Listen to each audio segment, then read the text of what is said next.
Bonjour Dorian, bienvenue. Bonjour Guillaume. Merci beaucoup de m'accueillir avec toi dans cette interview. Je suis très content de te voir. Effectivement, on en avait parlé, on voulait faire une interview et je vais essayer d'en refaire d'autres avec d'autres athlètes. Pour commencer, est-ce que tu pourrais, s'il te plaît, nous parler un peu de toi, juste te présenter pour ceux qui ne te connaîtraient pas, et puis dire un peu qui tu es, je sais pas, ce que tu fais dans la vie, ce que tu veux. Ouais, bien sûr. Je m'appelle Dorian, du coup j'ai 27 ans. Je travaille aujourd'hui voilà, dans le domaine de la data, en tant que data ingénieur pour ceux que ça parle, depuis 3 ans maintenant à peu près. Et donc j'ai découvert les techniques de mémorisation il y a à peu près aussi 3 ans, enfin début 2023 c'était. Mhm. Et voilà, j'ai découvert qu'il y avait une association qui s'appelle l'ASM, et puis à ce moment-là, voilà, j'ai plongé un petit peu dans les techniques, j'ai voulu m'essayer, et puis après, voilà, je me suis mis aux compétitions, et puis j'ai vu que ça me plaisait, et que j'aimais beaucoup aussi la communauté, donc ça m'a donné envie d'en savoir plus et de creuser. D'accord, nickel, merci. Et alors ça, c'est une question que j'ai un petit peu pour tout le monde en général. C'est voilà, qu'est-ce qui a fait que tu t'es intéressé à l'univers de la mémoire de la compétition, même si on en avait déjà parlé lors de ta dernière interview. En fait, je vais te poser la question autrement. Comment est-ce qu'on découvre qu'on a une mémoire exceptionnelle? Je vais te faire la question en mode journaliste. Comme ça, tu pourras répondre au bullshit. Ouais, j'ai remis un peu en mode Sébastien Martinez, on a tous en fait une mémoire exceptionnelle, juste à condition en fait de connaître les techniques, parce que, enfin, moi de base, mais comme tout le monde, comme toi, je pense, et comme tous ceux de l'association, enfin, moi, je ne considère pas du tout que j'ai une mémoire bonne de base. Enfin, je dirais juste normale, en fait. Enfin, ni plus ni moins par rapport à la moyenne. Mais voilà, après, c'est le fait de découvrir les techniques et en fait, comme un peu un super pouvoir, en fait, d'être capable qu'on peut retenir vraiment des suites en fait d'informations. Enfin, moi, je me souviens, ce qui m'avait vraiment en fait choqué, mais vraiment enfin, choqué quand j'ai vraiment découvert vraiment le domaine et que j'avais lu le livre de Sébastien Martinez, c'était la mémoire infaillible. Ouais. Et en fait, dans le tout début, je crois, de son livre, en fait, il raconte une petite histoire avec un taureau qui a des talons, qui font dans un panneau, et trucs comme ça. Et en fait, Mhm. sur le moment, je trouvais ça marrant. Et à la fin, quand il dit, bon bah voilà, vous avez mémorisé les 40 premières décimales de pi, en fait, sur le moment, ça m'avait impressionné en me disant, mais waouh, j'ai vraiment mémorisé 40 chiffres. Et en fait, c'est là que tu te dis que c'est vraiment quand même puissant et tu peux quand même faire vraiment beaucoup de choses avec, quoi. Alors on peut remercier Sébastien du coup qui t'a ouvert les yeux grâce à son livre. Et ça c'était la première fois du coup que tu es tombé dessus comme ça par hasard ou tu en avais déjà entendu parler des compétitions de mémoire ou des moyens mnémotechniques? Disons que c'était vraiment au tout début quand je m'y intéressais. Et c'était donc tout début 2023 où j'étais tombé en fait, mais vraiment par hasard complet sur YouTube, sur en fait une vidéo de championnat du monde. Alors ça devait être en 2017, si je dis pas de bêtises. Mhm. Je crois que c'était en Chine et c'était en fait un reportage en français Ah, qui suivait en fait Joël. Il me semble oui. que c'était ça à l'époque. Et puis voilà, qui présentait bon, différents athlètes internationaux, Alex Mullen, Marvin Volenius. Et sur le moment, enfin, quand j'entendais 3000 chiffres en 1 heure, un paquet de cartes en 30 secondes, enfin, je trouvais ça ultra impressionnant. Et sur le moment, je me dis, mais je peux pas juste rester comme ça sans savoir comment ils font, parce qu'il doit y Mm. avoir un truc. Et c'est là où j'ai creusé, c'est là où j'ai tombé sur des interviews de Sébastien, notamment un TED Talk qu'il a dû faire, et Mhm. plein d'aussi interviews sur des plateaux télé. Euh, et du coup, à ce moment-là, j'ai vu qu'il avait écrit un livre, et c'est à ce moment-là où je me suis dit, bon, bah voilà, j'ai envie de voir vraiment qu'est-ce qu'il raconte dans son livre, les techniques, en quoi ça consiste. Et donc je dirais que vraiment son livre, ça a été la première approche vraiment avec vraiment la connaissance en fait de tout ce qui est technique de mémorisation. Et je crois qu'à la fin du livre, il mettait justement des liens, enfin, en tout cas par rapport à la communauté, enfin à Mhm. l'ASM. Et donc c'est là où vraiment j'ai pu m'immerger vraiment dans le truc, quoi. Donc l'ASM, ouais, l'association des sports de mémoire, ouais, qui effectivement organise chaque année les championnats de France, l'Open de France. Alors c'est aussi la raison pour laquelle tu es là. Parce que du coup, tu es le nouveau champion de France de mémoire 2026. Félicitations, tu as gagné l'Open de mémoire 2026, donc qui s'est déroulé à Paris, à l'hôpital Georges Pompidou, en mars dernier. Et alors, est-ce que tu peux un peu nous parler du coup de ta compétition, peut-être ce qui s'est bien passé pour toi, parce qu'apparemment, il y a des choses qui se sont bien passées pour toi, et peut-être, je sais pas moi, à quel moment peut-être, tu as réalisé ou tu savais que tu avais gagné, et bah, tes impressions un peu sur la compétition, comment ça s'est passé pour toi le championnat. Ouais, alors il y aurait beaucoup de choses à dire comme ça d'un coup. Mais déjà, pour être totalement honnête, mais je pense qu'à chaque championnat, on a tous l'ambition de faire le maximum et j'avais évidemment l'ambition d'être le plus haut possible. Après, voilà, j'étais aussi réaliste par rapport à l'entraînement que j'avais, même si j'avais pu m'entraîner, mais peut-être pas autant que je voulais. Donc voilà, je savais que c'était quand même compliqué et d'autant que bah Mhm. voilà, la concurrence, j'ai l'impression au fur et à mesure des années, elle est quand même de plus en plus compliquée. Enfin, il y a plein d'athlètes qui ont un niveau incroyable maintenant en France. Enfin, ça a toujours été le cas évidemment avec Sylvain et toi, mais là j'ai l'impression qu'il y a une densité quand même qui est Mhm. vraiment de plus en plus importante. Et, enfin, il y a plein de choses qui se sont passées pendant toute la compète parce que c'est jamais linéaire, c'est jamais. Enfin, il y a toujours des disciplines que tu réussis mieux que d'autres, donc c'est vrai que on passe un peu par toutes les émotions, je dirais. Mhm. Mais mais Donc, c'est ouais, c'est. qu'est-ce qui a bien fonctionné? C'est quoi les épreuves qui déjà, qui pour toi ont bien marché? Bah, je dirais que la première discipline, donc les 5 minutes numbers, où il faut mémoriser du coup le plus de chiffres possible en 5 minutes. C'est toujours en fait une épreuve que j'ai toujours appréhendée parce que je pense que c'est surtout parce que c'est la première épreuve en fait Mhm. de la compétition et je crois qu'historiquement ça fait un moment que c'est le cas, en tout cas au championnat de France.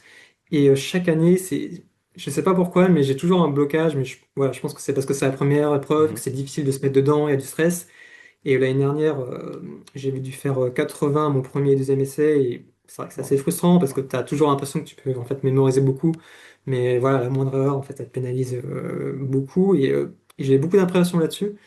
Et quand j'ai réussi à faire mon premier essai de 180 et le deuxième essai de 320, même si j'ai finalement pas pris trop de risques, en fait, Mhm. ça m'a vraiment relâché. Ça me permis de me dire, OK, là, c'est bon, je suis rentré dans la compète. Ouais. Voilà, des choses sérieuses, voilà, pour vraiment commencer. Et c'est mieux que commencer sur, voilà, pas sur un zéro pointé, mais sur voilà, Mhm. un score assez bas qui déjà peut entamer déjà ta confiance dès le début, quoi. Mhm. Là, le fait que ça te donne de la confiance, je trouve que c'était déjà une grosse aide pour la suite de la compète, ouais. Oui, parce que vraiment, bah oui, enfin, ce que les gens savent peut-être pas au début, mais chaque épreuve compte en fait, puisque chaque épreuve, alors même s'il y a certaines épreuves, notamment les chiffres, dont tu parlais, les chiffres 5 minutes, où tu as deux essais, tu as envie d'avoir le plus de points par discipline. Et donc, si tu te rates déjà ton premier essai, comme tu disais, parce qu'il y a le stress, on démarre la compétition, que la deuxième, tu as beaucoup d'erreurs, ça se passe mal. Et d'ailleurs, enfin, même sur les chiffres, on peut vite avoir des scores qui avoisinent le zéro, parce que les erreurs, ça t'enlève 40 ou 20 points d'un coup. Ça devient compliqué. Donc, ton premier essai, tu as fait combien, tu m'as dit? 280, en tout cas 280 et le deuxième de score, 320. ouais. Et du coup, ça, pour Ouais. toi, c'était safe, 280? Bah, ça l'est jamais, mais j'ai l'impression que ça l'est, mais Ouais. enfin, en tout cas, j'ai pas l'impression de. Voilà, j'ai l'impression que je suis quand même blanc, que je prends mon temps, que j'arrive bien à visualiser, mais voilà, après, il y a toujours, je sais pas, des images qui reviennent pas, et bon, je pense que c'est surtout une question de confiance, parce que, bon, finalement, c'est censé être safe, j'ai envie de dire, mais voilà, des fois, quand tu commences un peu à douter, que t'es pas forcément en confiance, tu peux tout de suite faire des erreurs, comme tu dis. Des inversions d'images, ce qui arrive assez souvent, je trouve, quand on a un millénium en plus, on a Hmm. énormément d'images, donc ça peut arriver aussi d'inverser des images. Donc c'est toujours piégeux et en fait on sait jamais vraiment quel score on peut faire. Enfin, on a plus ou moins un range, mais ça reste voilà, plus ou moins D'accord. bien. Tu parlais de tes de tes concurrents, de ta compétition aussi, donc dans la compétition. C'était qui, bon, tes concurrents directs dans la compétition, même si moi je le sais, mais il y en a qui ne savent pas. Et puis, sur quelles épreuves, pour toi, à ton avis, ça s'est joué?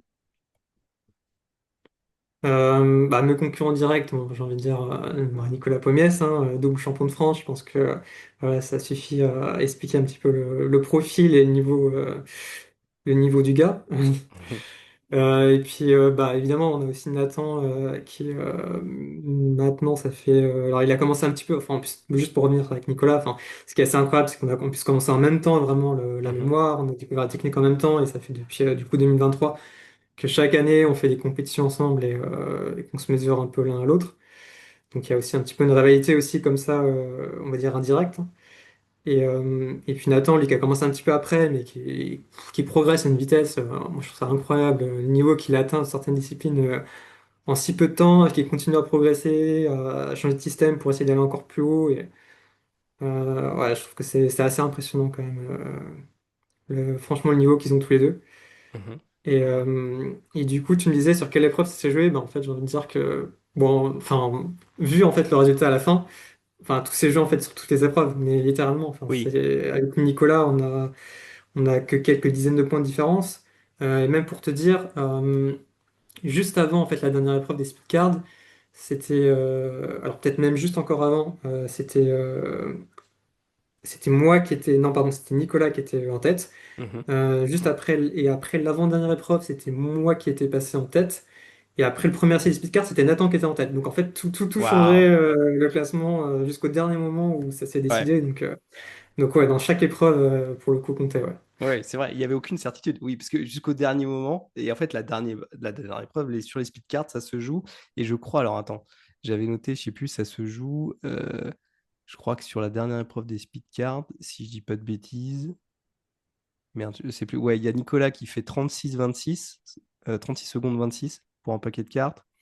Et je sais plus si c'est le deuxième essai ou c'est le premier où tu fais 30-90. Bah, en fait, donc juste pour redonner un peu plus de contexte, juste avant la toute dernière épreuve, donc les speed cards, on était, je crois, à 10 points de différence avec Nicolas. Donc, ce qui est Waouh. rien du tout, hein, à l'échelle Ouais. de toute une compétition avec 10 disciplines, c'est vraiment rien du tout. Et je pense qu'il y avait beaucoup de pression à ce moment-là. Enfin, en tout cas, moi, je le ressentais. Voilà, c'était très difficile à me concentrer. J'ai l'impression que mémoriser un paquet de cartes, c'était presque impossible, tellement que voilà, il y Ouais. avait plein d'émotions qui étaient là en me disant, ouais, Mhm. c'est la chance ou jamais. Et en fait, tous les deux, je pense que lui, c'était pareil. Et tous les deux, en fait, on rate notre premier essai. Et effectivement, donc c'est là où finalement, bah, celui qui faisait mieux, en fait, enfin, celui qui validait finalement le deuxième essai, c'était celui qui arrivait en tête. Mais voilà, mais s'il y en a un qui faisait mieux que l'autre, bah, théoriquement, voilà, c'était celui qui était champion de France. Typiquement, voilà, c'était un peu comme ça que ça se jouait. Donc là, pour le coup, ouais, il y avait quand même une pression, ouais, donc c'était pas simple à gérer, ouais. D'accord, ouais. Et alors, ça, c'est marrant parce que ouais, tu parles de pression et c'est vrai, il y a beaucoup de stress et on sait à quel point le stress, ça impacte la mémorisation et la concentration. Et alors, je ne sais pas ce que tu en penses, mais j'aimerais bien que peut-être t'en parles un petit peu parce que moi, je me rappelle en tout cas dans les compétitions où je t'ai vu, notamment les premières, je trouvais qu'il y avait un haut niveau de stress chez toi et j'avais vu en fait, et on savait hein, que tu étais capable de faire des performances assez incroyables, tu vois. Et je t'ai vu parfois en compétition avoir quand même des résultats qui sont bien en dessous de ce que tu peux faire. Alors ça arrive à tout le monde. Et est-ce que tu as l'impression qu'après avoir fait plusieurs compétitions, tu arrives à mieux gérer ce stress et que clairement, tu es plus à l'aise avec l'aspect compétitif? Ouais, clairement.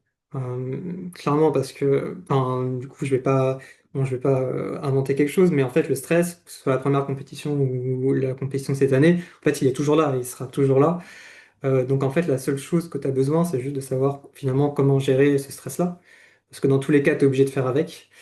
Mais après, comme tu dis, c'est aussi l'expérience, enfin, des compétitions.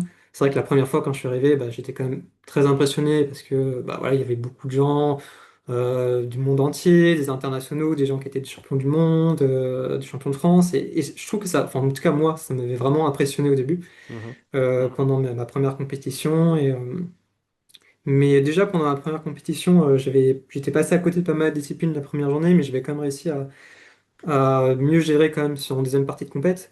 Donc après, ouais, c'est toute une gestion en fait du stress, des émotions, parce que finalement, en fait, enfin, dans une compétition, c'est vrai que c'est quelque chose peut-être qu'on ne parle pas assez, qu'on met pas assez en avant, parce qu'effectivement, il y a 10 épreuves en fait, même Mhm. plus que ça. Je crois que ça fait 14 avec Ouais. les deuxième et troisième essais. Euh, en fait, il y a une fatigue mentale qui s'installe, de la mémorisation, mais c'est pas tellement, je trouve, la mémorisation en elle-même qui fatigue, c'est le fait à chaque fois, sur 14 disciplines, en fait, de se mettre dans sa bulle, de rentrer dans un état de concentration, Mhm. pour justement être capable de performer au mieux, en fait. Et en fait, ces minutes de préparation qu'on a à chaque fois, en fait, elles sont absolument pas sous-estimées, et c'est vraiment pendant ce temps-là, en fait, que tu vas bah, justement te reconcentrer sur toi, c'est de te recentrer sur qu'est-ce que sont tes objectifs, comment tu dois t'y prendre, voilà, c'est quoi ton objectif sur telle ou telle discipline, est-ce que Mhm. tu vises, voilà, des petits tips un petit peu qui, toi, te permettent de bien te sentir, de te rester dans ta bulle, et pas d'avoir justement de pensées parasites qui pourraient, bah, justement, en fait, te faire passer à côté de l'épreuve ou en tout cas te faire passer à côté de ce que tu dois faire pour bien performer. Hmm. Donc c'est vraiment ça, je dirais, vraiment prendre vraiment bien au sérieux ce qu'on fait pas naturellement chez soi, parce qu'on n'a pas, chez soi c'est beaucoup plus facile, on n'a pas ça, mais en tout cas avoir une sorte de routine, voilà, c'est surtout ça que je veux dire, une Hmm. routine qui permet vraiment de rentrer dans un état vraiment de concentration dans chaque discipline pour voilà, vraiment essayer de gérer tout le stress et les pensées parasites qu'on peut avoir. Super intéressant, ouais. Du coup, sur la gestion du stress et l'importance d'avoir une routine pour rentrer dans ta discipline, dans ton épreuve, quoi. Ouais. Alors du coup, bah, c'est très bien parce qu'on va pouvoir enchaîner sur ma prochaine question. Du coup, c'est quoi ta routine d'entraînement avant un championnat? Comment est-ce qu'on se prépare? Enfin, comment toi, tu te prépares à un championnat de France? Et peut-être, tu vois, combien d'heures par jour, par semaine? Qu'est-ce que tu fais? Peut-être sur quel site, sur quelles applications? Enfin, comment tu t'entraînes en gros? C'est quoi la routine type du champion de France pour un championnat de mémoire? Ouais, alors en termes de logiciel, du coup, je vais pas inventer du coup ce qui existe, mais bah, du coup, c'est typiquement IM et Memory que principalement j'utilise, et Standard Memory uniquement pour les spoken. Euh, et après, en termes de temps, tu me demandais, en fait, c'est assez compliqué parce que c'est très variable, D'accord. mais je dirais, voilà, si je dois donner une moyenne, avant les championnats, je pense que j'étais sur du avec 45 minutes, entre 45 minutes et 1 heure de moyenne par jour. Ok. En général, c'était beaucoup moins la semaine et beaucoup plus le week-end parce que beaucoup plus de temps le week-end Mhm. pour m'entraîner. Mais je dirais que le plus important, en fait, c'est pas tant le temps finalement d'entraînement, mais plus la régularité en fait, hein. Mais ça, Mm. toi aussi, tu le dis souvent, mais voilà, vaut mieux évidemment s'entraîner tous les jours 20-30 minutes que juste une seule fois par semaine, 4 Mhm. heures. Ça, c'est certain. Donc ça, je dirais vraiment avoir une régularité là-dessus. Et après, dans ma façon de m'entraîner, alors j'ai quand même privilégié certaines disciplines par rapport à d'autres. Donc j'ai pas été, on va dire, à 100% sur toutes les Mhm. disciplines parce que c'est compliqué. Mais voilà, j'ai essayé de me concentrer sur certaines disciplines où je sais que j'avais peut-être une plus grosse marge de progression. Euh, et là aussi, où, voilà, ce qui pouvait potentiellement rapporter plus de points au championnat. Et typiquement, c'est aussi où je me sens bien, où j'avais envie aussi de battre des records, parce que bah, c'est aussi ça qui motive en Ah, fait, c'est essayer d'aller chercher ouais. des Alors, records de France, on en ce parle genre des de choses. records de France peut-être. Parce que, alors je sais pas, moi, peut-être le plus impressionnant, en tout cas enfin, sur les images, parce que tu es allé chercher le record sur les images, hein, il me semble.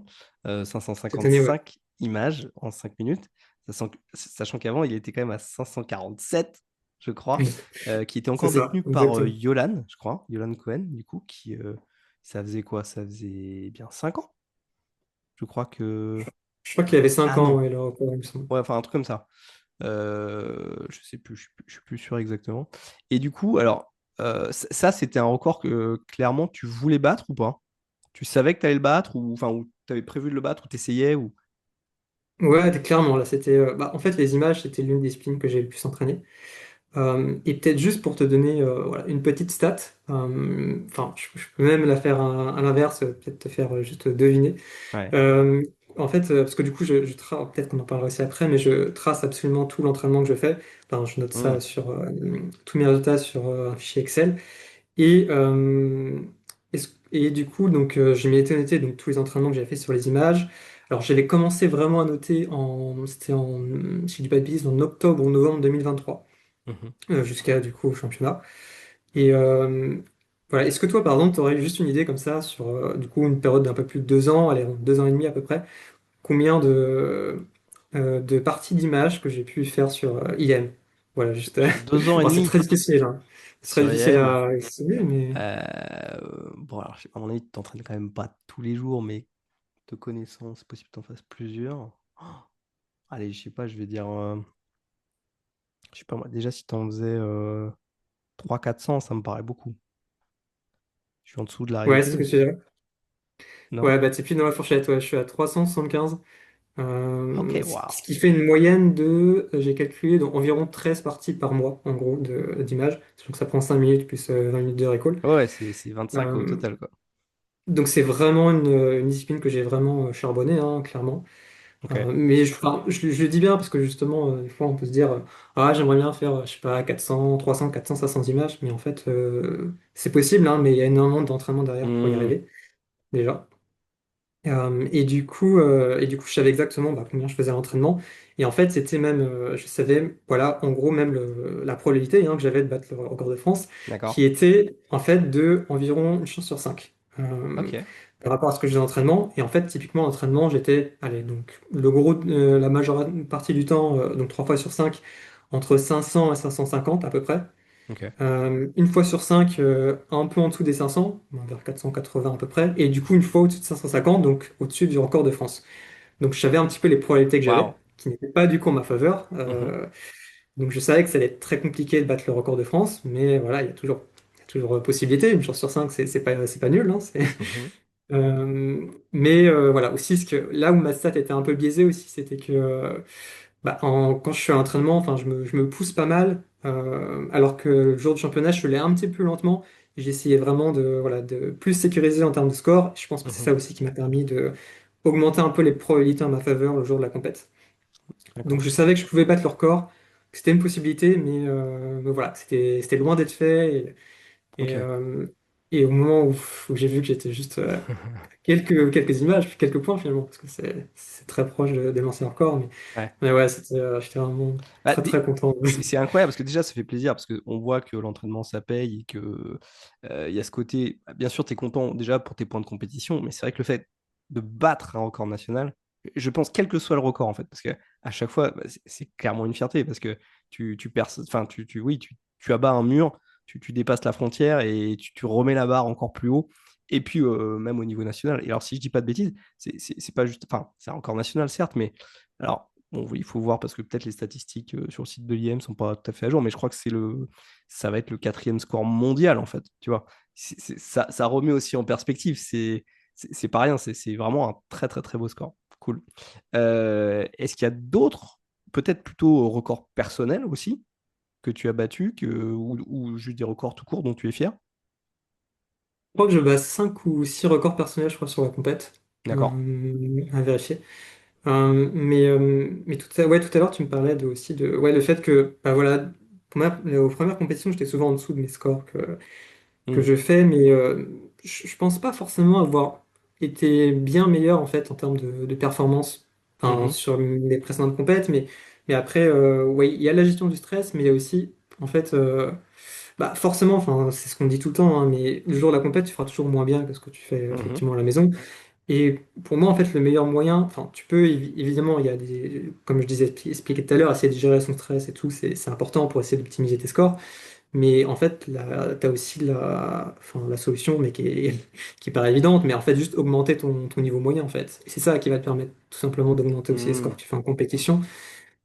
Et je dirais que par rapport à l'année dernière, j'ai pas forcément non plus un meilleur niveau moyen, mais j'ai réussi quand même vraiment à capitaliser sur voilà, les disciplines où je m'étais bien entraîné et où j'avais pris aussi de la confiance, parce que c'est beaucoup une question de confiance hein, aussi, finalement, la mémorisation.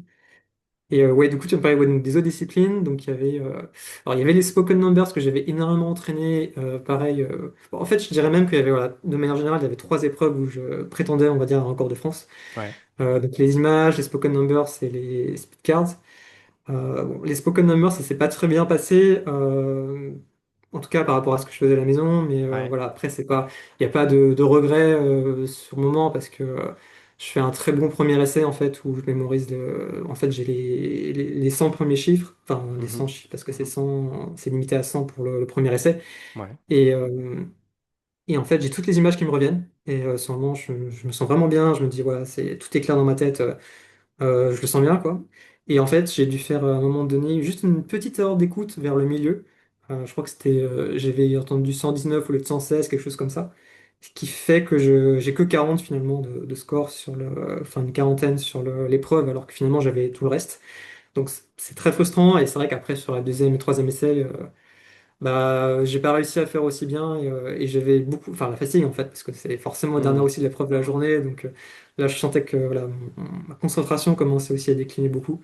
Donc, mais je dirais que ouais, c'est quand même une satisfaction d'avoir pu faire comme un bon premier essai Et les speedcards aussi, parce que même si les speedcards, je suis en dessous de ce que je peux faire à la maison, quand j'ai réussi mon deuxième essai en 32 secondes, un petit peu moins, ce qui pour moi c'était un soulagement, mais incroyable, même si D'accord. c'est pas un si bon score que ça par rapport à ce que je peux faire, mais c'était quand même très satisfaisant Tu m'étonnes. de l'avoir fait.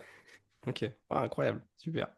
Et est-ce qu'il y a d'autres performances ou d'autres records nationaux peut-être que tu espérerais aller chercher dans le futur?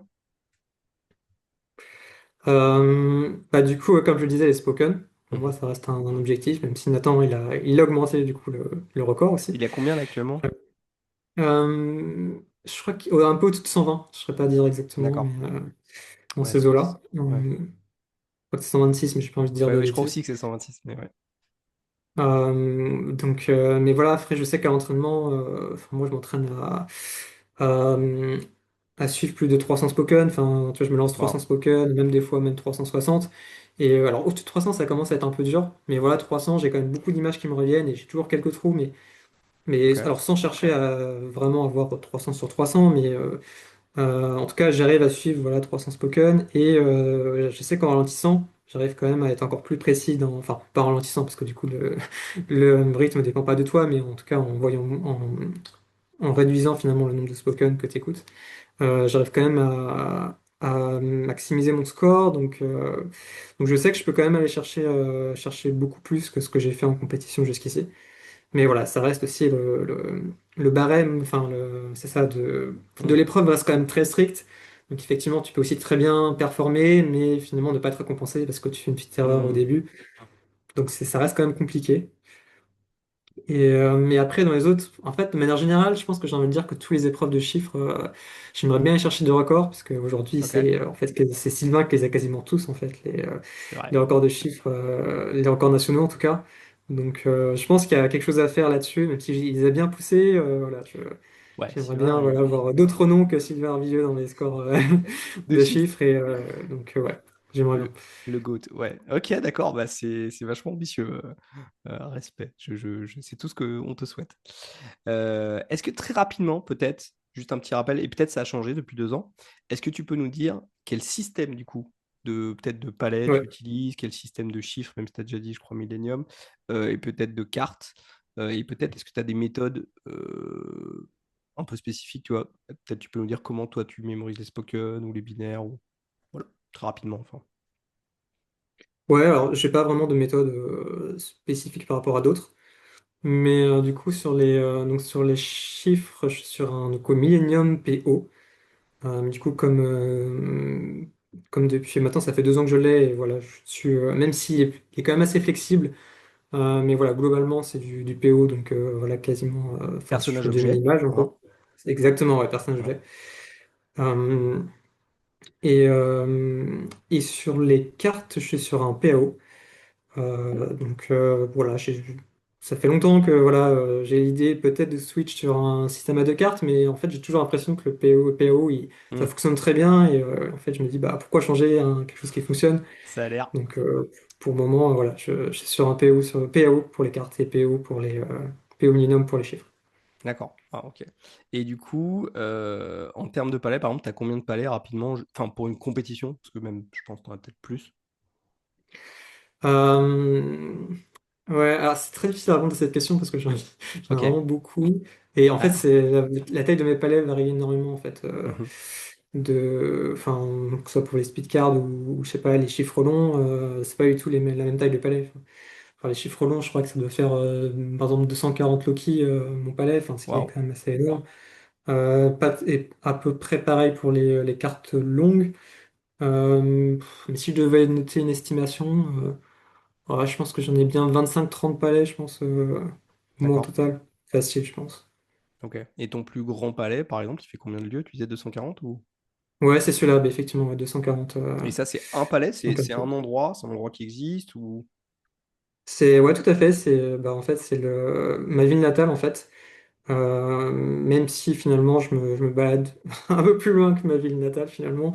Mais ça part en fait, enfin, de chez mes parents. Et en fait, je me balade un peu partout dans la ville. Je vais jusqu'à mon université, là où j'ai été.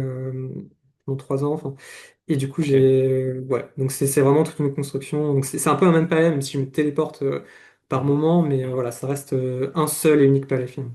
Waouh, ok, super, très intéressant. Peut-être une question un peu plus personnelle, du coup, c'est quoi, enfin, une anecdote ou qu'est-ce que tu retiens en dehors de l'aspect compétitif de l'Open de France? Qu'est-ce qui t'a plu? Qu'est-ce que tu as bien aimé voir?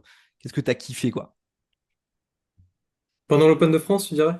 Ouais. Enfin, euh, bah, je dirais quand même que c'est bon, c'est peut-être assez basique, mais finalement, bah, c'est tous les moments, en fait, tous les à côté pendant la compétition, parce qu'effectivement, on passe beaucoup de temps à mémoriser, mais on passe aussi beaucoup de temps pendant les pauses à échanger avec les autres, à discuter, rencontrer les internationaux. Et franchement, ces moments-là, enfin, je trouve que ce sont vraiment enfin, assez incroyables. Et même après, quand on va tous dîner, déjeuner ensemble, je trouve ça bien parce que finalement, on discute tous, ou on s'entraîne plus ou moins tous toute l'année ensemble, et on n'a jamais l'occasion de se voir en vrai ou de vraiment de discuter. Donc tous ces moments-là, enfin, en fait, tu les as que finalement pendant ce genre d'événement. Donc c'est vrai que ça, c'est quand même assez incroyable, je trouve. Mais oui, puis alors c'est des gens, du coup, qu'on voit, enfin, on voit, même si moi je suis moins présent, mais c'est vrai que tu t'entraînes beaucoup toute l'année, que tu participes souvent aux entraînements même de la SM, tu te retrouves en ligne avec d'autres compétiteurs, avec d'autres Français,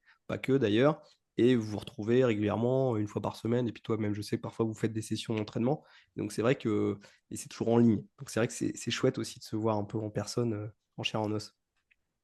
Ouais, il y a ça, et puis tu vois, même, bon, je pense par exemple à Viva, lui qui a fait je sais pas combien d'heures d'avion pour venir, et puis, alors, c'est pas le seul, hein, mais voilà, pour venir en France, hein, je me dis, c'est assez incroyable qu'il y en a qui fait tout ce chemin pour ça, et pour juste partager en fait quelque chose qu'on a tous en commun avec la mémorisation, et je trouve ça vraiment assez extraordinaire.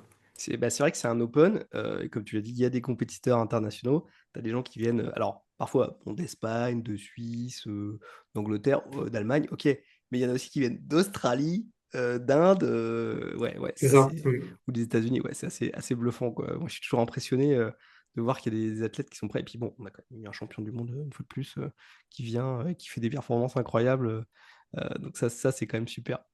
Alors peut-être aussi avec un aspect un peu plus large, du coup, euh, sur l'aspect méthode de mémorisation, tu vois, et l'aspect grand public, pourquoi, à ton avis, ça reste encore quand même un petit peu, j'allais dire, peu connu, ce type de méthode, même si je trouve que quand même, enfin, moi, quand j'en parle maintenant, il y a quand même beaucoup de gens qui sont au fait des techniques, qui savent que ça existe. Mais pourquoi tu crois que c'est pas plus utilisé, ou est-ce que tu penses d'ailleurs que ça mérite d'être plus utilisé en dehors de l'aspect compétitif? Ouais, alors c'est une très bonne question. Ouais, je serais pas, j'aurais peut-être pas vraiment la réponse par rapport à ça. Mais je sais que t'avais pas mal posé la question, enfin, régulièrement à Sylvain ou autre, et je partage quand même pas mal son point de vue. Enfin, je pense que Mhm, finalement, c'est peut-être que quand on présente finalement les techniques comme ça fait peut-être entre guillemets pas très sérieux, ça fait peut-être pas très scientifique. Enfin, tu vois, dans le sens où mhm, bah, aujourd'hui, c'est vrai que finalement, on a du mal vraiment à comprendre comment ça marche, mais on sait que ça marche en tout cas. mhm, Et peut-être que c'est voilà, c'est ce côté un petit peu aussi laisser place un peu à ton imagination. C'est vrai qu'au-delà d'un certain âge, en fait, tu peux avoir cette croyance que finalement, bah voilà, c'est laisser finalement ton imagination créer l'histoire. Bah, c'est plus quelque chose qui est réservé pour les enfants, par exemple. Enfin, mhm, je pense qu'il y a un peu ce côté-là et aussi le côté, bah ouais, on mémorise des choses, mais on comprend pas ce qu'on apprend, donc quel est l'intérêt mhm, derrière ça. Donc, je pense qu'il y a un petit peu ouais, une mauvaise compréhension un petit peu de l'intérêt et des techniques finalement, et la façon dont effectivement c'est fait, je dirais. mhm. Ouais, ouais, mais j'aime bien ce que tu dis sur l'aspect fantaisiste un peu des méthodes. Parfois, c'est ça, où ce côté imagination, visualisation, image, qui peuvent paraître, tu as raison, même parfois un peu enfantin, quoi, et qui peuvent déjà rebuter certaines personnes plus ou moins cartésiennes. Plus l'aspect, et là, bah, je te rejoins complètement, voilà, mémoriser, ça veut pas dire comprendre, ça veut pas dire connaître ou maîtriser. C'est ça. Et il y a certaines parties d'un apprentissage qui font appel à la mémoire. mais il y en a plein où c'est du raisonnement, c'est de la logique, c'est la réflexion, et ça n'a rien à voir avec la mémorisation pure. Et après, moi, je me demande s'il n'y a pas quand même un aspect aussi dans la société moderne maintenant, le fait qu'on n'ait plus besoin de mémoriser, en fait. Parce qu'on a tout, tu vois, à proximité. On a tous un téléphone, un ordinateur dans la poche, on a des ordinateurs portables, on a Internet au bout des doigts, il y a du Wi-Fi partout. Et en fait, on n'a pas besoin d'avoir une encyclopédie chez soi, quoi, tu vois, ou dans la tête. Avant, tu étais obligé vraiment d'aller à la bibliothèque, à la médiathèque, tu vois, pour faire des recherches. Maintenant, tu vois, enfin, dès que tu as une discussion, et encore l'autre jour, j'en parlais avec des collègues, dès qu'il y a un sujet, quelqu'un va te dire quelque chose, il y a tout de suite quelqu'un qui dit, ah, bah, attends, on va vérifier. Hop, on demande à Google, à ChatGPT, à Claude, je sais pas. Et en fait, il n'y a absolument pas, comment dire, de respect, tu vois, de la donnée mémorisée. Tu vois, enfin, je trouve que c'est quelque chose qui est Ouais, c'est vrai. plus. Ou alors dans des milieux très particuliers, peut-être les milieux académiques, ou les milieux effectivement compétitifs, tu vois, ou par exemple, tu vois, toute la. Comment dire, tout ce qu'il y a autour de, tu vois, la culture générale, tu vois, ou les concours de culture générale, les quiz, etc. Mais en dehors de cet aspect-là, je trouve qu'au quotidien, on n'a plus vraiment besoin de mémoriser. Tu vois, donc entre quelqu'un qui va mémoriser, je sais pas, des bouquins entiers, des données, des chiffres, des mots, du vocabulaire et tout, je trouve que c'est pas forcément mis en avant. Alors que pour moi, il y a quand même des sujets où la mémoire, c'est. Alors après, ça dépend comment tu l'utilises. Mais moi, je trouve que ça reste un boost incroyable dans certains cas, notamment quand tu découvres un sujet, tu vois, ou quand tu veux apprendre une langue. Bon, bah, je sais pas, moi, être capable d'apprendre 1000 mots de vocabulaire, tu vois, en 3 semaines, moi, je trouve ça utile. Tu vois. Bon, je sais pas ce que tu en penses. Ouais, non, mais je suis complètement d'accord avec toi. Le fait qu'on n'ait plus besoin du tout, enfin, je pense qu'on est effectivement dans une société qui tend vu qu'on a tout à portée de main, bah, c'est sûr qu'on a beaucoup moins cette nécessité de retenir des choses. Mais finalement, tu vois, c'est un peu comme la calculatrice. Enfin, quand elle est arrivée, Mm, finalement, on s'est dit qu'on n'allait plus avoir besoin de savoir calculer. Et c'est vrai, hein, on a juste à sortir notre téléphone, calculatrice, et puis on peut faire le calcul directement avec notre machine et puis faire soi-même. Mais ça, comment dire, c'est comme si aussi, comme, enfin, l'exemple que tu viens de prendre pour les langues, c'est très bien aussi. Tu peux très bien te dire, bon, bah voilà, j'ai pas besoin de savoir apprendre une langue parce que maintenant c'est des IA qui mm, vont parler à ma place. Mais moi, je trouve quand même que c'est pas la même chose parce que en fait, tu détiens plus la connaissance, tu passes via en fait mm, quelque chose d'autre. Et pour l'histoire effectivement, enfin, communiquer dans une autre langue, en fait, c'est pas la même relation que tu crées en fait avec la personne avec qui tu communiques. mm, Donc moi je reste persuadé que tout ce qu'on a, ça, c'est des outils effectivement pour nous simplifier la vie, mais ça peut pas se substituer complètement non plus à mémoriser certaines mm, choses, calculer certaines choses. Enfin, pour moi on en aura toujours besoin. Mais après, je suis d'accord qu'effectivement, le fait est qu'on a de moins en moins besoin parce que, voilà, par facilité, et même moi le premier, hein, il y a plein de choses, effectivement, que voilà, je pourrais réfléchir par moi-même et à la fin, je vais demander à ChatGPT qui va me sortir la réponse en 2 secondes au lieu de me creuser la tête pendant 10 minutes. mm. Donc, c'est aussi par simplicité qu'on fait ça, je pense. Après, alors tiens, sur l'aspect positif peut-être, du coup, l'autre, enfin le revers de la médaille, qu'est-ce que tu penses, par exemple, de l'IA? Et toi, est-ce que tu utilises, par exemple, l'IA, je sais pas moi, pour créer des palais ou créer des images mémorables? Ou tu sais, maintenant, enfin, je vois tout un tas de vidéos qui te disent, tu sais, apprendre en chanson, tu vois, où tu demandes à l'IA, elle te crée un texte. Tu lui dis après de le faire, de créer des rimes ou une poésie, tu vois, pour t'aider à mémoriser. Ou parfois juste, tiens, crée-moi une vidéo sur ce sujet. Ou là j'avais un ami qui me disait, mon fils, en fait, il demande à l'IA de lui créer des podcasts, tu vois, sur des sujets Ok. qu'après il écoute en voiture. Apparemment, donc j'étais là, bon, ça a l'air intéressant. Genre, est-ce que tu peux me résumer ce sujet-là en 5 minutes? Et après, il les écoute. Et en fait, tu vois, ça devient une aide en fait à l'apprentissage. Je ne sais pas si, toi, tu l'utilises. Et est-ce que tu penses que ça peut aider? Alors, pas forcément que dans le domaine de la compétition, mais juste dans le domaine de l'apprentissage en général. Bah ouais, complètement. Mais pour le coup, enfin, moi, j'utilise vraiment au quotidien. Alors, dans un premier temps, professionnellement, parce que c'est vrai qu'aujourd'hui, enfin, vu qu'en plus je suis pas mal dans le code, enfin, c'est vrai que c'est plus Mm, simple voilà, pour développer quelque chose. C'est vrai qu'avant, bah, voilà, quand tu développes un code, finalement, tu as des problèmes et ton code il fait 1000 lignes, tu sais pas d'où vient le problème, tu te donnes l'IA en 2 secondes et elle te dit, bah, tiens, là il manque une virgule, il manque tel ou tel problème de syntaxe. Donc c'est quand même une grosse aide là-dessus. Après, ouais, non, j'utilise même au quotidien pour tout ce qui est même rédaction, correction de fautes d'orthographe. Mhm. Là, Mhm. pareil, en ce moment, je suis en train de suivre des formations sur un sujet qui m'intéresse beaucoup. Et en fait, c'est des dizaines, enfin même des dizaines, des vingtaines d'heures de vidéos en fait à suivre dans la formation que je vais faire. Ok. Et en fait, ce que je demande en fait à l'IA, c'est tout simplement, bah voilà, tu peux me résumer en fait ce Mhm. cours-là en 6 points clés, en me détaillant voilà à chaque fois Synthèse. justement les concepts clés. Et en fait, il me le fait très bien. Et en fait, si je regarde la vidéo derrière, je me dis que en fait, 80% des informations clés à retenir, elle me le retranscrit justement Mhm. dans ce que je lui demande. Et finalement, c'est vrai que ça se substitue enfin, c'est un gain de temps énorme en fait. Mhm. Donc ouais, bah, pour le coup, j'essaie vraiment au quotidien. Alors pas tant de ça par contre dans le domaine de la mémoire. Parce que tout ce qui est palais, enfin, moi je trouve que en fait, c'est vrai que je pense qu'on a cette croyance, surtout au début, quand on commence à créer des palais, qu'on va vite être limité dans les palais, qu'on va créer, Mhm. ah bah voilà, j'ai fait ma maison, j'ai fait mon jardin, et puis derrière, en fait, tu sais plus quoi Ouais. faire. Et en fait, si tu réfléchis, enfin, pour moi, les possibilités sont presque infinies. Alors, j'utilise pas mal des maps virtuelles, par contre, c'est ça que j'aime D'accord. beaucoup, de jeux vidéo, par exemple. Ok. Et ça, pour le coup, c'est pareil, ça me permet explorer d'autres choses. Mais je suis pas encore passé par l'IA, mais je sais qu'il y en a qui le font et que ça marche très bien. Donc après, D'accord. Et quoi comme c'est type de aussi. jeu, d'ailleurs, de jeux vidéo, c'est des maps quoi, de monde d'open world ou de... Pas Ouais, forcément. alors c'est une mode de Call of Duty, donc c'est pas forcément Ok, ouais, une bonne ouais. référence, mais en tout cas ça marche très bien parce que en fait ce que moi aussi j'aime beaucoup dans les palais, c'est Ouais. ce côté. Enfin moi j'ai besoin de connaître le palais, de l'avoir déjà Hmm. visité, et en fait bah quand tu joues de quoi un jeu comme Call of Duty, enfin, tu connais les balais parce que tu te déplaces, tu incarnes Hmm. en fait une personne, tu te déplaces effectivement dans la map, donc tu arrives à visualiser en fait différents Loki de différents angles différents et tu arrives du coup enfin moi en tout cas c'est ce que j'ai besoin pour vraiment créer un palais avec lequel je me sens bien et qui je sais qui sera performant par la suite. D'accord. Ok, bah, intéressant. Ouais, Call of Duty, je l'avais pas encore celui-là, mais c'est pas mal. Ouais, ouais, bah dis donc, on a vachement divergé, mais c'est cool. Alors, peut-être, voilà, on va revenir un peu sur la compétition. À l'heure actuelle, ton épreuve préférée, c'est quoi?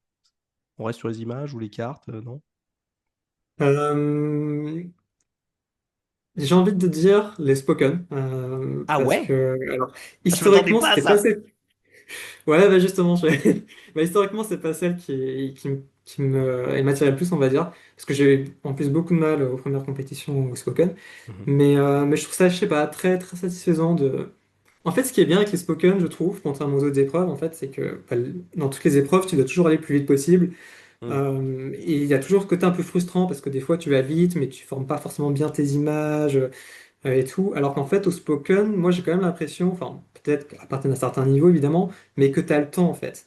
Mhm. T'as le temps et c'est un rythme, voilà, comme tu dis, qui est très, Ouais. finalement, bien défini à l'avance. Donc finalement, voilà, tu as le temps de bien former tes Mhm. images, de créer vraiment vraiment des vraies scènes, en fait. Vraiment très interactif, rajouter vraiment beaucoup de choses. J'aime bien aussi beaucoup lier aussi au locus directement. Et ça, j'ai vraiment le temps de le faire avec les Spoken et je trouve que c'est agréable comme sensation de voilà, vraiment pouvoir vraiment créer des histoires Ok. euh, et d'avoir vraiment ce temps. Et Waouh. d'être moins oppressé justement par tout ce qui est C'est fou que aller tu le dises plus vite qu'on ait le possible. temps, parce qu'avec un millénium, on est d'accord, donc tu as tes trois chiffres qui arrivent en 3 secondes, parce qu'après, tu as quoi? Tu as une demi-seconde, enfin, euh, pour après créer ton image avant de passer au chiffre d'après, quand même. Ouais, c'est vrai, mais alors, je pense qu'en ouais, enfin, c'est pas tout à fait vrai, je dirais, parce que D'accord. moi, je dirais que quand je commence à entendre, effectivement, quand j'entends mes 6 premiers chiffres et que ensuite ça passe, je veux dire, le temps que ça passe au chiffre suivant, et même pendant que j'entends le chiffre encore suivant, Hmm. j'ai toujours le temps d'imaginer ma scène en même temps qu'en entendant le chiffre suivant, en fait, Hmm. ce qui me donne du coup peut-être un peu plus d'une seconde finalement. Mais Waouh. oui, ça reste quand même très court. Euh, et mais, euh, D'accord.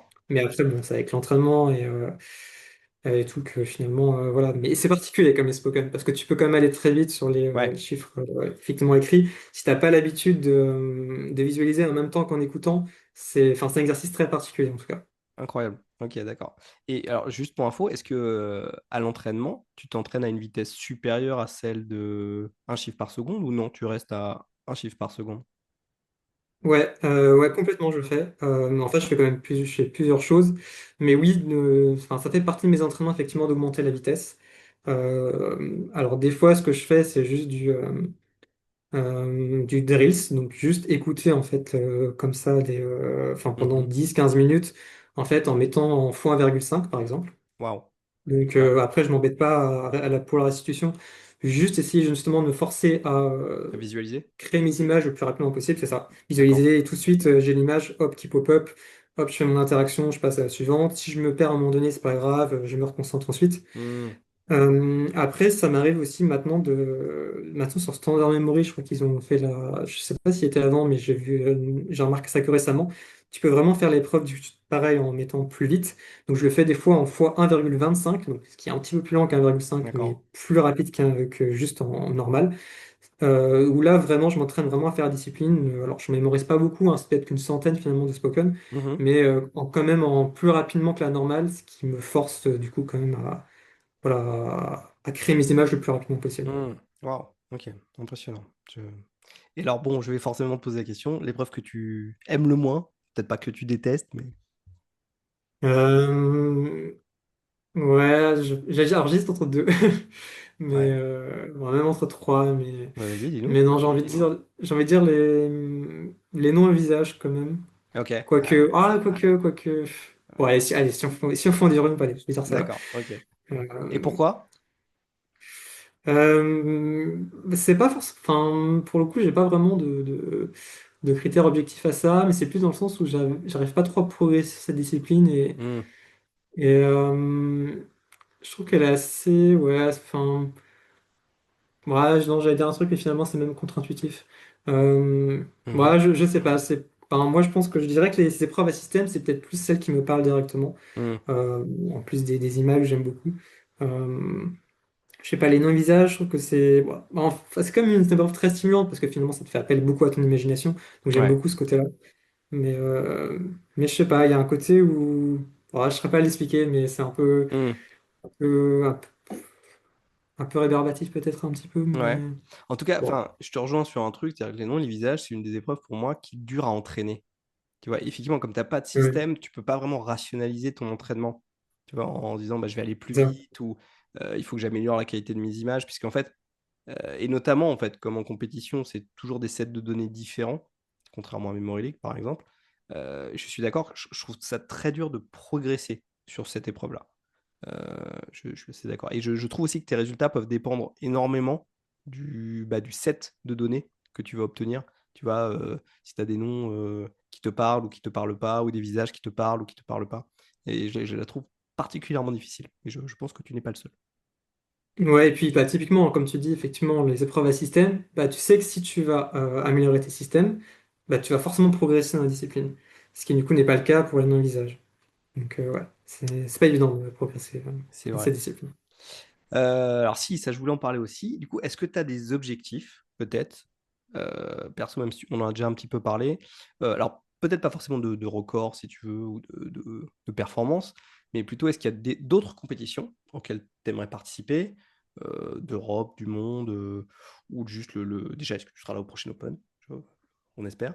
Est-ce que tu as envie d'aller décrocher d'autres trophées ou de continuer à te battre pour rester champion de France en titre? Voilà, c'est quoi un peu tes objectifs? Ouais, alors clairement, bah, l'idée c'est toujours de continuer quand même à progresser, à m'améliorer, aller chercher quand même bah, le maximum de records, hein. Maintenant, c'est vraiment ce qui me pousse.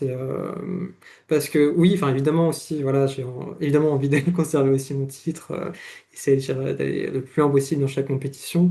Mais j'ai envie de dire ce côté finalement, enfin première place ou enfin quand Hmm, c'est le classement finalement que tu as dans une compétition ne dépend pas que de toi. Donc c'est là en fait où c'est pour moi difficile en fait de te fixer un objectif, dans le sens où bah, si tu as quelqu'un qui arrive et qui fait 7 000 points, 6 000 points, bon bah voilà, juste bravo hmm. monsieur, merci d'être venu, mais moi je sais que voilà, ça forcément mon classement dépend directement des autres.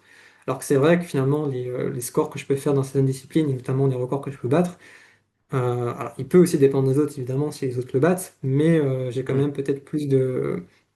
Ils dépendent peut-être plus de moi, dans le sens où bah, voilà, je sais finalement... euh, Enfin, j'ai des objectifs clairs, du coup, de niveau à battre. Mhm. Donc ça, c'est ça aussi que je trouve finalement stimulant et beaucoup plus concret finalement que juste un classement dans un Ouais. championnat. Mm.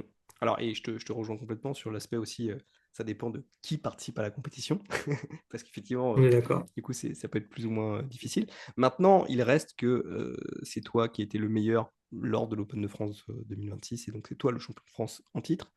Et est-ce que tu trouves quand même que le fait d'avoir ce titre-là, est-ce que ça change quelque chose?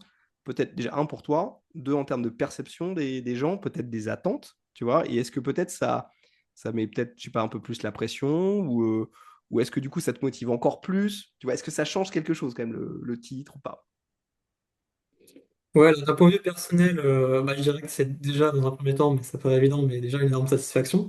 Mhm, Parce que forcément, quand tu commences à te lancer là-dedans, c'est un objectif, mais très lointain que tu as, qui est presque l'objectif ultime finalement, mhm. en tout cas en France. Donc le fait d'avoir atteint, et en plus avec la concurrence Qui qui est rude. évidemment, voilà, qui m'ont pas donné forcément facilement. Donc ça, c'est clair que c'est aussi voilà, une grosse satisfaction d'avoir pu y parvenir. Mais après, pour être honnête, je crois que c'est une question que tu poses souvent, effectivement, bah, quel impact que ça, Mm, finalement, dans la vie de tous les jours et tout. Bah, en fait, pour être honnête, pas grand-chose. Parce qu'aujourd'hui, bon, bah, voilà, enfin, le jour de la compétition, c'était exceptionnel, c'était incroyable. Mais en fait, le lendemain, bah, je retourne au travail, finalement, enfin, je retourne à mon quotidien comme tous les jours, finalement, avant. Donc, j'ai pas, je reste la même personne, ça change pas mm, mon quotidien. Enfin, j'en parle un petit peu autour de moi, mais pas plus que ça non plus. Euh, donc, euh, donc voilà, je pense qu'aujourd'hui, enfin, après, c'est aussi le fait que on reste aussi un domaine assez niche, donc forcément, on n'est mhm, pas non plus très, enfin, même pas du tout médiatisé ou quoi que ce soit. Mais bon, après, voilà, je dis pas que c'est bien ou que c'est pas bien, mais en tout cas, c'est la réalité actuelle. mhm. Donc moi, je dirais, voilà, c'est surtout une grosse satisfaction personnelle, mais voilà, finalement, après, ça change pas non plus mon quotidien de tous les jours. Super. Bah, merci, c'est une réponse très complète et très sympathique. Alors, on va parler un petit peu justement de la dernière partie un peu. Tu disais, c'est vrai que c'est pas très médiatisé comme sport encore. Alors, on a un petit projet en ce moment. Ça fait un moment qu'on en parle. Ça tourne un peu dans. Alors, tu vas peut-être être le premier à qui j'en parle du coup officiellement. Ok. Euh, on aimerait bien à la SM organiser un événement différent du coup de l'Open de France, qui ne soit pas un championnat de France, mais une sorte, si tu veux, d'événement qui pourrait s'appeler, par exemple, le Memory Live, tu vois. Et ça se voudrait, du coup, être une forme de compétition, quand même, mais avec un format complètement différent. Un truc fun, plus ludique, plus grand public, avec d'ailleurs un public live, et une retransmission éventuellement live, avec un format complètement différent de ce qui existe actuellement. Euh, alors, voilà, c'était un peu le premier à qui j'en parle. Voilà. Sur les détails, on verra plus tard. Mais en fait, c'est plus déjà un. Est-ce que ça t'intéresserait de participer à ce genre d'événement? Et surtout, idéalement, en tant que compétiteur, mais aussi en tant que mnémoniste, qu'est-ce que tu aimerais voir comme type d'épreuve ou de challenge lors d'un événement comme ça? Déjà, par rapport à la première compétition, est-ce que ça m'intéresserait? Bah, moi, clairement, oui. D'accord. Après, mais peut-être juste ouais, une question que je vais te poser, c'est est-ce que ça se substituerait du coup au championnat de France ou est-ce que ça Alors non, serait non. une compétition en Ce plus? serait, voilà, Ok, ce serait un autre événement, si tu veux, organisé par ok. l'ASM. Donc pas au même moment, hein, du coup, même peut-être à une certaine distance, dans le temps et peut-être dans l'espace. Et l'objectif, ce serait non, d'avoir quelque chose vraiment en dehors du championnat, complètement différent. Voilà. Ouais, effectivement, bah, moi effectivement, je pense aussi que bah, le championnat de France, il est ce qu'il est, même si ça reste un, enfin le format du coup même plus généralement le format donc IM, bah, il est ce qu'il est, ça reste quand même un vieux format qui a finalement pas évolué tant que ça depuis le temps qu'il Mhm. existe. Mais voilà, mais je trouve que quand même la compétition, Enfin, moi, je trouve que c'est quand même un format qui, alors c'est peut-être un peu puriste Mhm. à la façon, enfin, à ma façon de voir les choses, mais je trouve que c'est quand même un format qui est, enfin, qui est quand même bien fait. En tout cas, pour les athlètes, pour tout ce qui est performance, enfin, en Mhm. tout cas, mesure de la performance et de la compétition. Après, effectivement, c'est pas du tout ce qu'il y a de plus optimal pour le grand public ou autre. Ça, je pense qu'on est tous conscients. Donc, effectivement, le format IM, je pense que c'est quand même bien de le garder aussi. Mhm. Mais effectivement, avoir un autre élément en plus, pour le coup, je pense que c'est une excellente idée. Après, effectivement, le plus dur, c'est de définir, comme tu dis, voilà, les aspects un petit peu plus exactement en quoi ça consiste. Mais je crois que je crois que c'est pas non plus un sujet qui date d'aujourd'hui parce que je me souviens qu'on avait déjà eu l'occasion d'en parler à plusieurs reprises. Mais Donc ça y ouais, est, non, c'est là, on va le clairement. faire. C'est prévu là. Ça va être mon gros objectif pour l'année prochaine. Alors, d'organiser le prochain championnat de France, mais aussi d'organiser un autre événement. Du coup, à côté, Ouais. c'est en réflexion. Et donc, ouais, alors, qu'est-ce que toi, tu aimerais bien voir dans ce type d'événement qui, quand même, se veut du coup très différent pour moi du championnat de France? Un truc, je te dis, fun, ludique, grand public, avec un public live. Tu vois, donc il y a aussi cet aspect peut-être bruit, peut-être stress, peut-être, tu vois, est-ce que toi, est-ce que tu as ou même des idées, tu vois, ou des suggestions? Bah, la première chose auquel je pense, alors je sais pas si c'est comme ça que, en tout cas, c'est pensé aujourd'hui, mais c'est vrai que le format, en tout cas, aujourd'hui, le format Memory League, je pense qu'il est beaucoup plus attractif que le format IM. Donc voilà, pour expliquer la différence, un format Memory League, c'est des épreuves beaucoup plus courtes et sous forme de match aussi, directement. Mhm, Donc voilà, il y a aussi un aspect stratégie, voilà, essayer de prendre discipline par rapport à tes points forts, mais aussi les points faibles de ton adversaire, essayer d'aller plus ou moins vite pour essayer de battre ou pas ton adversaire. Enfin, il y a tout un aspect aussi stratégie, je trouve, qui est très intéressant que tu n'as pas du coup sur EM, parce qu'EM, tu es juste finalement face à toi-même. mhm. Donc moi j'aime beaucoup le format Memory League et je pense qu'il D'accord. marche très bien aujourd'hui parce qu'il peut aussi être retransmis beaucoup plus facilement, commenté en direct et tout. Après, est-ce que ça résout ou pas la question du grand public? Parce que finalement, tu as quand même besoin Mhm, d'un cadre assez fermé, enfin en tout cas où les athlètes ont quand même besoin d'être concentrés pendant une certaine période, sans effectivement bruit extérieur. Donc en tout cas, je pense que c'est voilà, un format qui a le mérite voilà, qui est mhm. d'exister. C'est vrai. Et même mieux que ça. Après, voilà, je sais aussi ce qui est fait un petit peu donc, aux États-Unis. C'est Mhm, voilà, encore un autre format qui est aussi très intéressant où effectivement là, bah, je crois que bon, je suis pas hyper bien enseigné, mais je crois que déjà il y a une thématique en fait que tu prépares en amont sur un mhm. sujet voilà, que tu dois creuser, avoir le maximum de connaissances dessus. Et après, le jour de la compète, alors il y a plusieurs épreuves, mais le jour de la compète, après, voilà, tu as des questions aussi dessus, ou même tu rencontres en fait des gens, c'est ça qui te donne certaines informations sur eux, Tout et à en fait, fait. tu te Ouais. donnes une mauvaise de choses. Ça, pour le coup, alors j'ai jamais testé personnellement, donc j'ai pas forcément un avis tranché dessus, mais sur le principe, je trouve ça vraiment intéressant en tout cas. D'accord. Euh, et qui, enfin, ça mérite complètement de tester en tout cas. Mhm, Donc moi, tout ça, pour moi, c'est des formats qui sont complètement cohérents avec bah, aujourd'hui comment dire, enfin, la société actuelle, enfin, dans le sens où ouais. aujourd'hui, quand même, on est quand même dans une société où tout est quand même plus rapide, beaucoup plus, enfin, Mhm, tout ce qui est long comme IM ou pas très interactif et tout, c'est quand même beaucoup moins attractif. Donc je pense que voilà, ça répond beaucoup plus en tout cas aux attentes aujourd'hui. Donc ça vaut le coup complètement de tester ce genre de choses et voir ce que ça d'accord. donne. Bon, écoute, Bon, j'aime bien ce que je l'avoir peut-être. adapté à notre sauce aussi, hein, mais Voilà. après je sais pas exactement de quelle manière. Je te dis, c'est en réflexion, c'est un projet. On va voir, mais ouais, le but, c'est d'avoir en fait un deuxième rendez-vous dans l'année, peut-être pour attirer aussi d'autres personnes. Mais je pense qu'il y a moyen qu'on. Je pense que les compétiteurs vont vouloir concourir aussi et venir. Justement, on pense à quelque chose d'un peu hybride, justement, avec un mélange de peut-être sur un format court, un peu, oui, je pense que Memory League, il va falloir s'en inspirer clairement. Euh, des éléments aussi de peut-être de challenge, de mémorisation, tu vois, en avance. Moi, j'aime beaucoup cette idée de, voilà, tu as un sujet, tu dois l'apprendre, tu as un examen, tu vois, ou quoi, et tu as un mois, je sais pas, pour en apprendre le plus sur le sujet. Et tu vois, c'est un thème imposé. Et tu arrives le jour de la compétition et tu sais pas forcément comment tu vas être quizé dessus. J'aime aussi beaucoup l'aspect surprise. tu vois, parce que événement surprise, tu vois, où tu ne sais pas ce que tu vas avoir à mémoriser, donc tu ne peux pas vraiment te préparer pour ça. Alors, même si ça enlève un petit peu à l'aspect performance, compétition et tout, mais le but pour moi, c'est pas vraiment que ce soit une compétition, tu vois, enfin, il y aura un gagnant forcément, tu vois, mais ce sera pas forcément la personne la plus préparée qui va gagner, parce que je pense ce côté un peu hasard, chance, tu vois, et ça arrive, hein, même dans plein de sports, tu sais pas forcément comment ça va se passer. Donc ça, moi, je pense que ça peut être intéressant et surtout, ça peut être intéressant à regarder aussi, tu vois, pour le public. Parce que ce que j'aimerais, c'est que les gens qui participent à la compétition prennent autant de plaisir que ceux qui regardent, tu vois. Et si on arrive à avoir un truc comme ça, je pense que ça pourrait être bien sympathique. Et surtout, moi, j'ai envie que les gens soient capables de regarder, tu vois, chez eux, mais aussi en live, sur place, tu vois. Et si on arrive à avoir un truc comme ça peut être dans un cadre un peu cool, ça peut être chouette. Voilà, donc voilà, bah, tu es le premier à être au courant de ce projet. J'espère que ça se concrétisera assez rapidement.